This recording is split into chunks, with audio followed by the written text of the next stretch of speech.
What's up, my loves? It's your girl Diamond. I am back with my own new review of the Belle Collective. Yes, I am late. I did take notes, but I'm going off of the dome because only a few parts stuck out to me.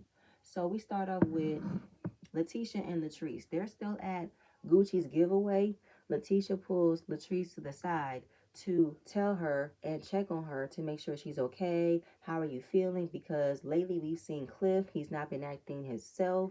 And I want to know, are you okay? Like the way he treats you, I don't like it. If he treats you like this in public, how does he treat you in private? Just want to be sure you're okay because your marriage has been a topic of conversations.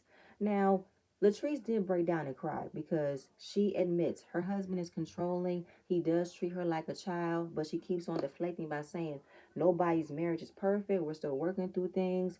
That's good, Latrice, but you need to admit the things that you are constantly working through are not being resolved.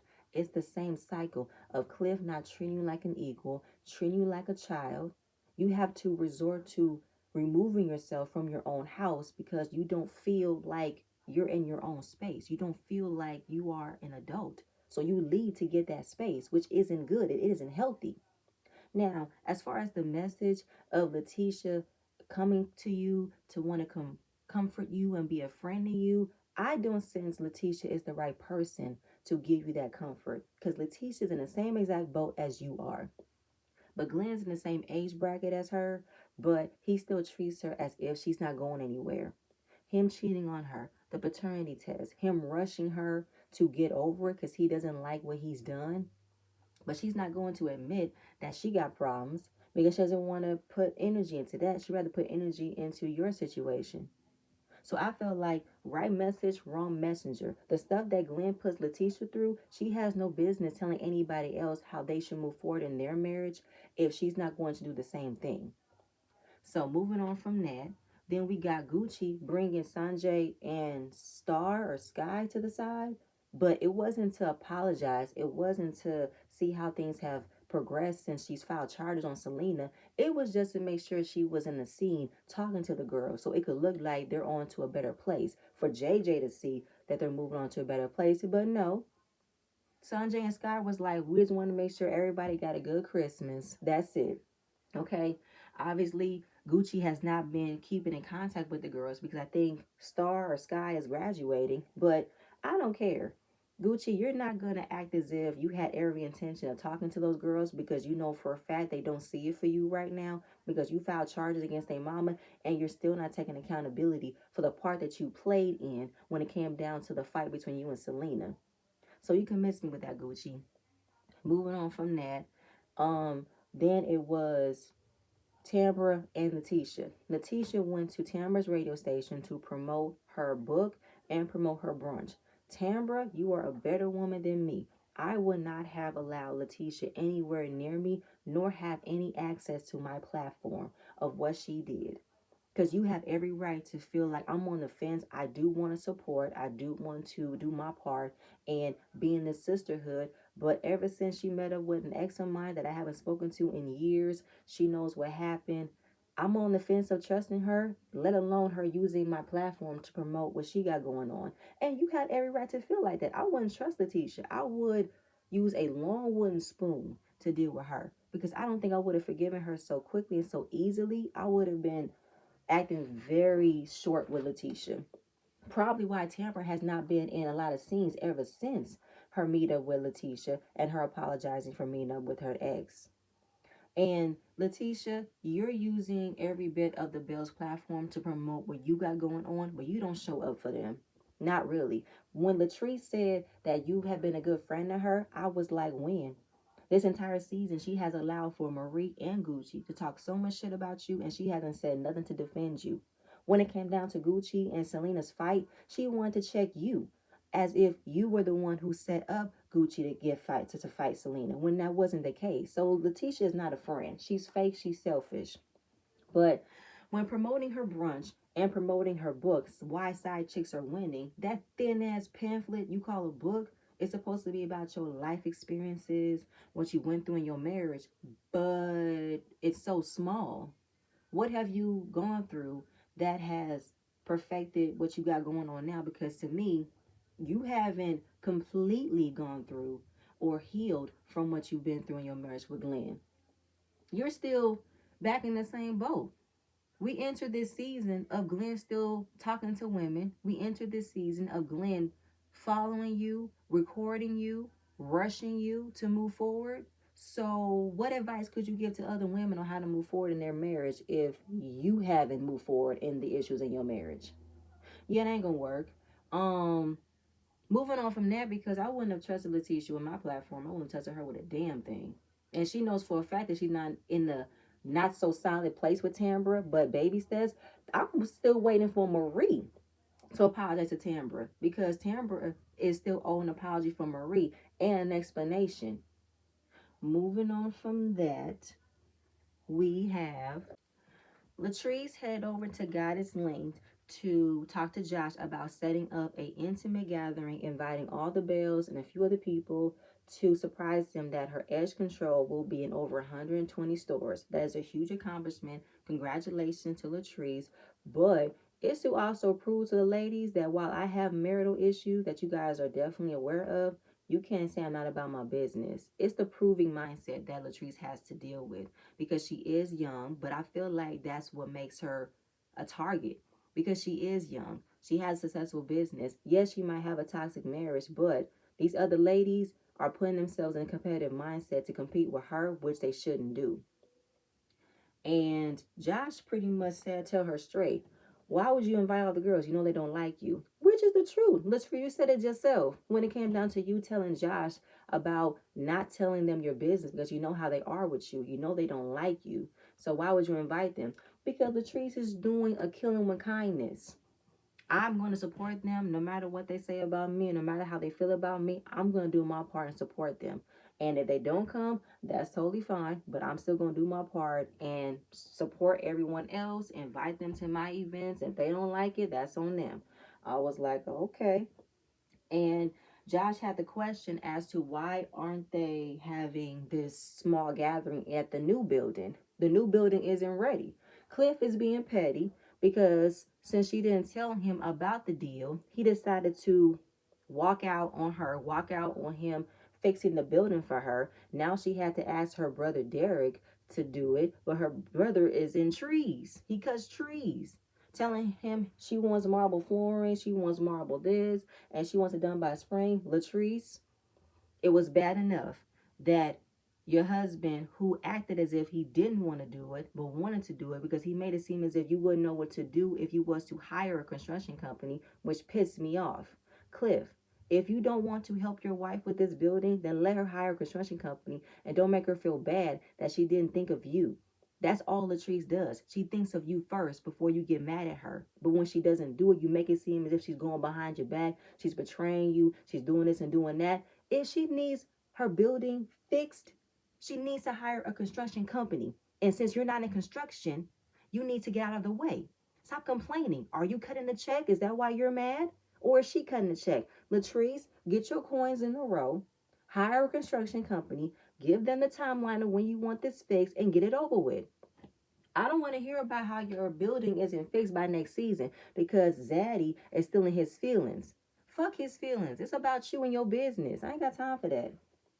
Um, Moving on from that, I think we have Tambra and Damon go on a date night because Damon has been working a lot, so we haven't seen him.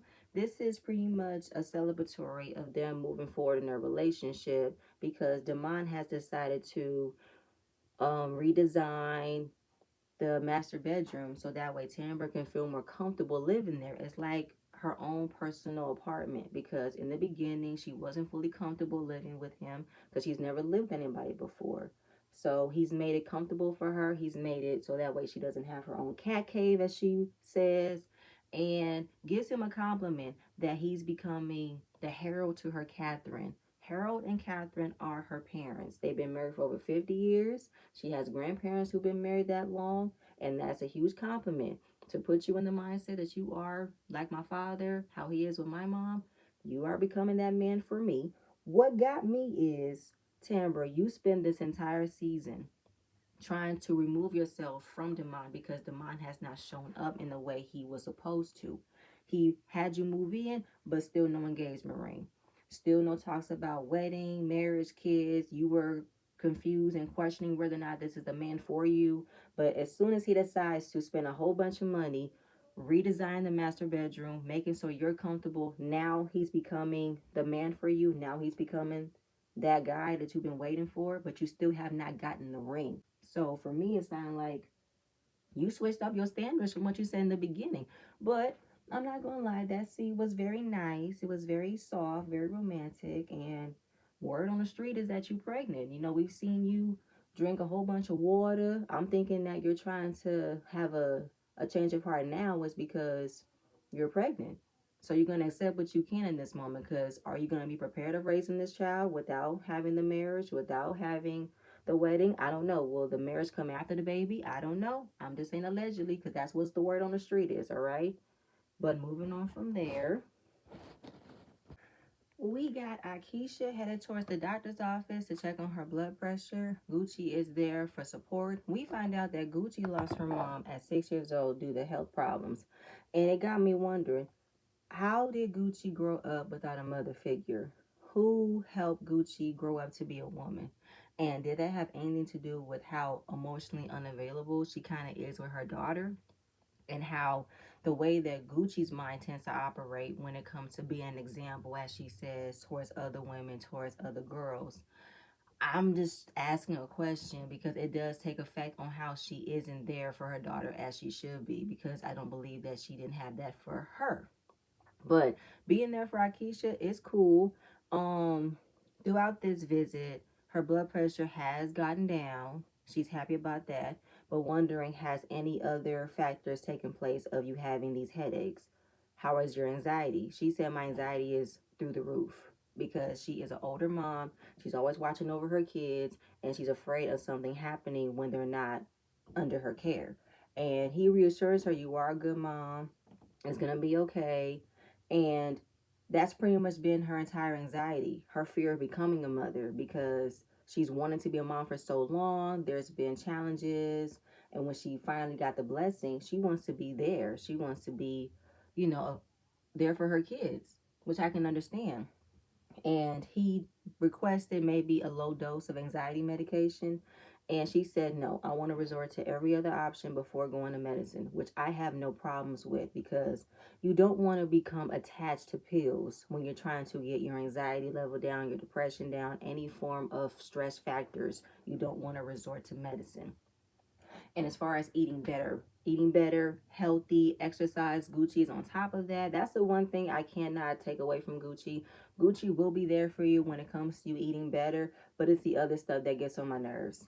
And she's very happy that her blood pressure has gone down. She is moving forward with eating better, exercising more, and taking her anxiety level down, because she does have a lot on her plate. She's watching her two kids who are under the age of 5.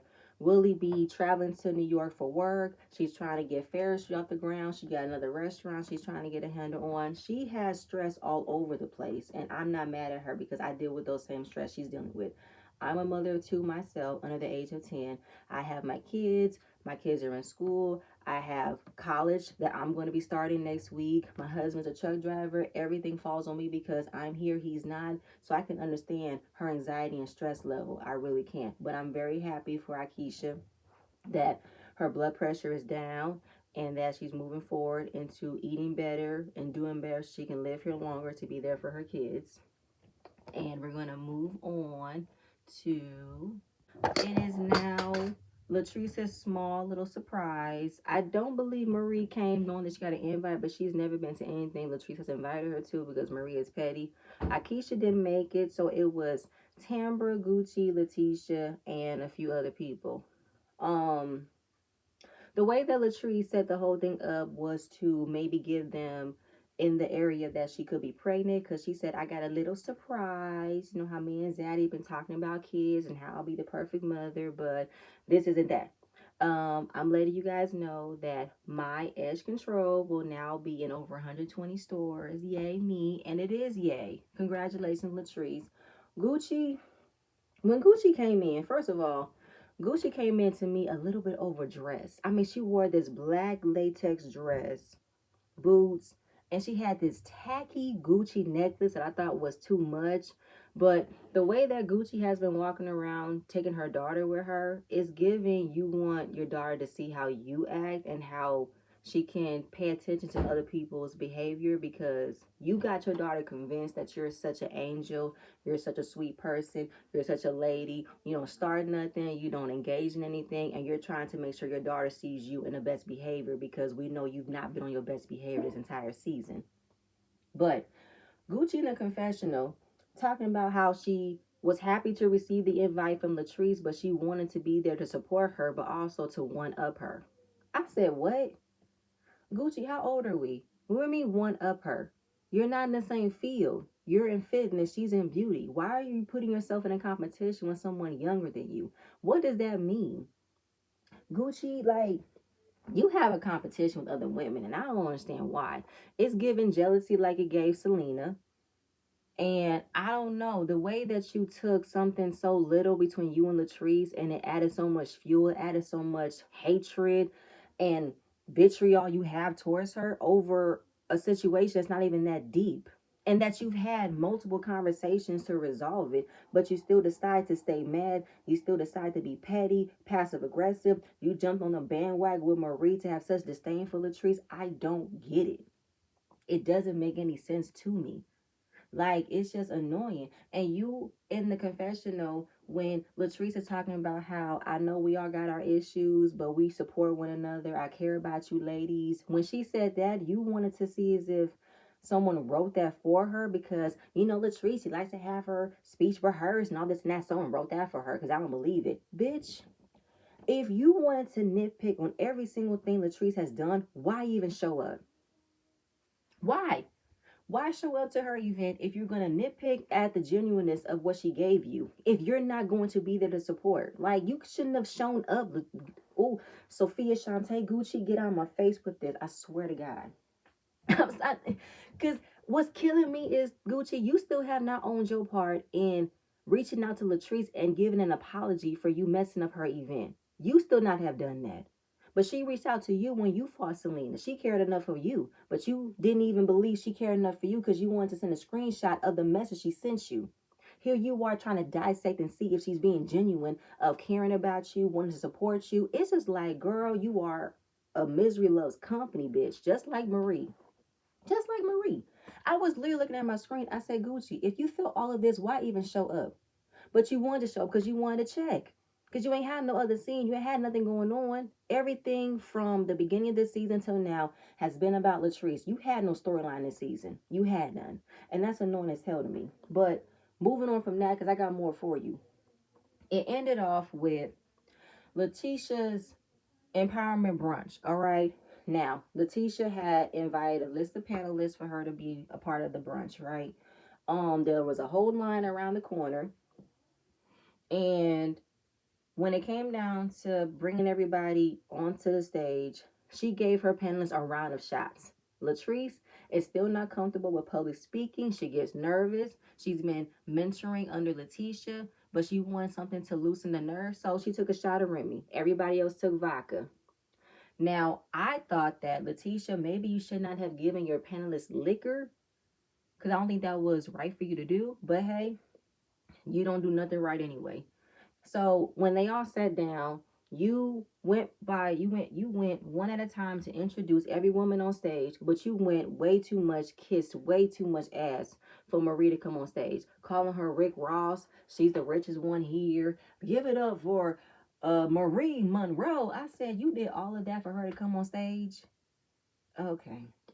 So the first lady talked about learning how to make money even when you are asleep, which is good. But then she talks about, if you have a steady income, but you also have a side hustle, or you want to invest your money, maybe take 30% of your paycheck onto that investment.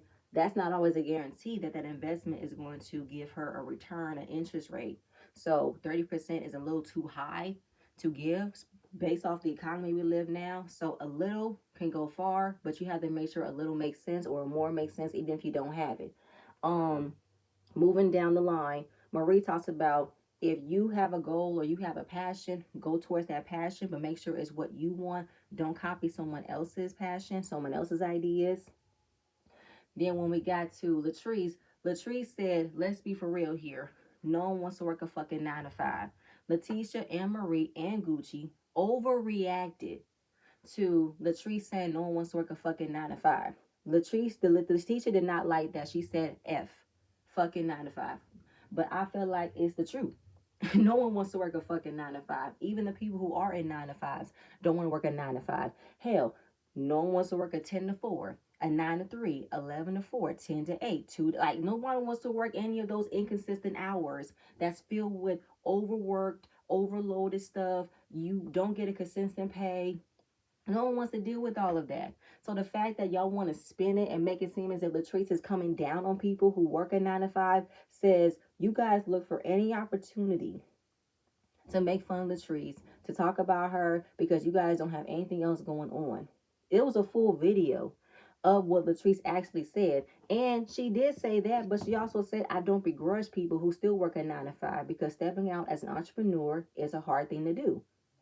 When you step out, you have no choice but to rise up and succeed. Otherwise, you'll fail. That's why it makes sense if you have a steady income, but you want a side hustle. Yeah. Don't quit that steady income for your side hustle unless you want to take a leap out on faith, which is smart to do.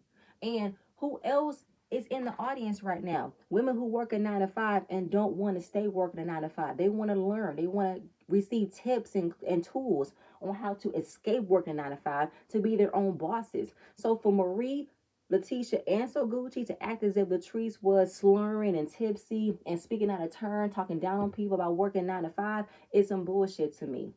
Marie, you look for any opportunity to talk about Latrice, even when she's not thinking about you. That's what you've been doing this entire season. Versus you being a motherless child from your mama abandoning you for drugs. You have had no storyline this season. None whatsoever. So for you to say Latrice has been resorting to alcohol to escape her problems, that's very disgusting and distasteful of you to assume and accuse Latrice of having a drinking problem because she spoke about working a 9 to 5, or you are watching her drink when you're at a brunch where everybody is drinking out of a champagne glass. Everybody has mimosas. It was probably bottomless mimosas at that event. And Lateshia gave her panelists a round of shots. Blame Lateshia for giving her panelists alcohol in the first place. Like, I ain't got, this is the shit I'm talking about, Marie. This is the shit I'm talking about. You will go anywhere else to not give her the benefit of the doubt. You will instantly look at her and say, oh, see, I told you. See, you see what she did there? You see that? When everybody else plays a part. But no, your mind instantly goes to Latrice. You are intimidated. You are jealous. Latrice lives rent-free in your head. Moving on from that, because I don't believe what she said wasn't a problem. I worked in retail for almost 7 years. I worked as a cashier for 5 years straight. And I was everything. I was the night manager. I was the closer, the opener, the stocker, everything. And I would literally work the register by myself for hours on end because there was nobody else there. So that was tiring. I've had anxiety attacks going to work. So you can miss me with that, Marie. Going down the line, we got a woman who owns a construction school, and she's talking about creating subdivision, but also made a comment that she doesn't even think that there are any houses in Jackson worth over $400,000. That took offense to everybody there, which it would take offense to. Why would you ever think that because Jackson, Mississippi is such a country town that there isn't homes over $400,000? Latrice lives in one. Probably Akeisha lives in one. There are people who live in Jackson, Mississippi that owns over $400,000 homes. That was way more offensive and way more ignorant than what Latrice did. And Lateshia, what you should have done is make sure that every panelist that you wanted on that on that stage with you were well rounded in Jackson, Mississippi, knew what they were talking about. This girl who had no business talking about are there any homes over $400,000 in Jackson was wrong, and you decided to embarrass her even more by bringing Gucci up on stage because she's a realtor and said, let me be clear, there are $400,000 homes and multi-million-dollar homes in Jackson. Embarrassed her because she didn't know what she was talking about, but brought Gucci up there. Why wasn't Gucci up there? Why wasn't Akeisha there, for one? So And let me also add to this. She even admitted to saying, "Oh, I'm sorry, I only went to one part." Yeah, that's bad on you that you didn't do your research as what was the realtor market in Jackson. And again, Lateshia, like I said, that reflects on you for you not doing your research on what kind of panelists you were looking for, what kind of entrepreneurs you wanted on stage. I'm like, everything reflects on you, Lateshia, because your brunches, as you say, you can never know what the turnout is. It could be 5 people or 500 people, but it all depends on what you bring to the table. And yeah, once you brought and you did ask a question, who wants to pay over 400,000 on a home? Nobody, but that's the starting market price for a lot of homes nowadays. I am in Moreno Valley. I am in the Inland Empire, where starting price for homes is the 500 to 600,000. And if you look for a home that's under that, you either got a home that's in the ghetto area or you're looking at a fixer upper. But that lets you know you're not looking at the market value of the subdivision that you're trying to build. But again, that reflects on Lateshia. Who ideas did she have for bringing on these panelists? What ideas did you have? But overall, that was pretty much the end of the episode. The teacher said it was a turnout, but next episode she's going to try to check Latrice about her drinking because Marie made a comment that Latrice was drinking too much when that wasn't the case. Y'all have had this. It's so funny to me. Everybody, but y'all, that's pretty much it. That is all I have. Y'all, please enjoy my next view, and I'm gonna see you guys later. Bye.